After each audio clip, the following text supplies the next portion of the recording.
ગુરુ સમાન એવા સંતો જે સરદાર આંગણે અને એમાં પાર્ષદો મળ્યા છે આપણને, જે આ બ્રહ્માંડમાં ગોતવા ગયા ના મળે એવા પાર્ષદો મળ્યા છે આજે. જો એની સાચી ઓળખાણ થાય ને તો ખબર પડે. મારો આજનો વિષય છે આજનો યુવાન કેવો હોવો જોઈએ. તો આજ આપણે પૂર્વજોમાં થોડાક જીએ તો ખ્યાલ આવે. અમારું બાજુનું ગામ છે જોગીદાસ ખુમાણ, આંબડી ગામનું હતો.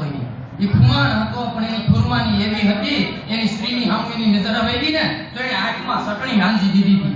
એવો આજનો યુવાન હોવો જોઈએ. અને એ શીખવા મળે તો સરદાર ધામમાંથી મળે, બીજે ક્યાંય ન મળે, ક્યાંય ન મળે. એવું આપણે જો કંઈક ખાવું હોય તો કંઈક કરવું પડે ને એના માટે ઘર પેલા છોડવું પડે. બીજી સિવાય નો થાય ને નો થાય. કેમ કે એ આપણને બાંધી રાખે છે, એની સિવાય નથી ક્યાંય થાય. એવું જો સરદાર જીવન, સરદાર વલ્લભભાઈ પટેલનું જીવન જોઈ આવે તો લોખંડી પુરુષ કહેવાય ગયા. પણ ક્યારે એને પોતાના માટે કાંઈ નથી કર્યું, બીજાના માટે કર્યું છે.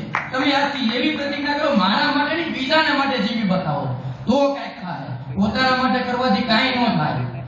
એવું સંકલ્પ કરો, એવી દ્રષ્ટિ કરો. તમારે જે પામવું છે તો એના માટે એક લક્ષ્ય કરવો પડે.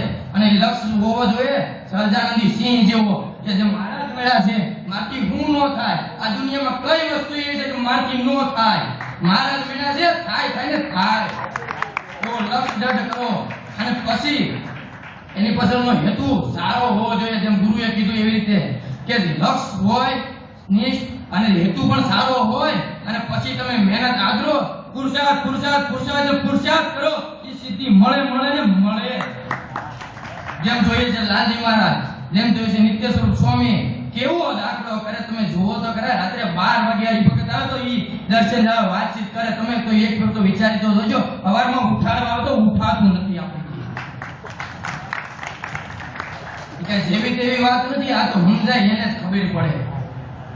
આછે બધું કરવું, આછે બધી વસ્તુ કરવી, રહેવું, સત્સંગના નિયમ કરવા અને સમજાવવું, કે જેવી તેવી વાત નથી. આ તો જે ડૂબી જાણે છે, તરી જાણે છે, કીધું ને સ્વામીએ કે ઈ પી જાણે એને જ ખબર પડે. આ બીજા કોઈનું કામ નથી આમાં.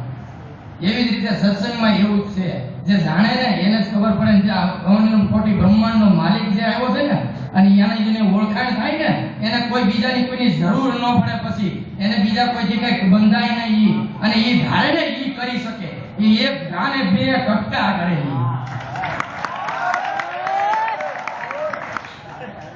કાલે હું વિચારતો હતો કે હું કરું, કેમ ટોપિક લેવો, કેમ બોલવું. હું સરદારમાં પહેલી શિબિર ભરી છે, મેં શિબિર નથી ભરી અત્યાર સુધીમાં. હું એવું નથી કે સરદારમાં જ આવ્યો તો અહીંયા ભણ્યો તો, એવું નથી.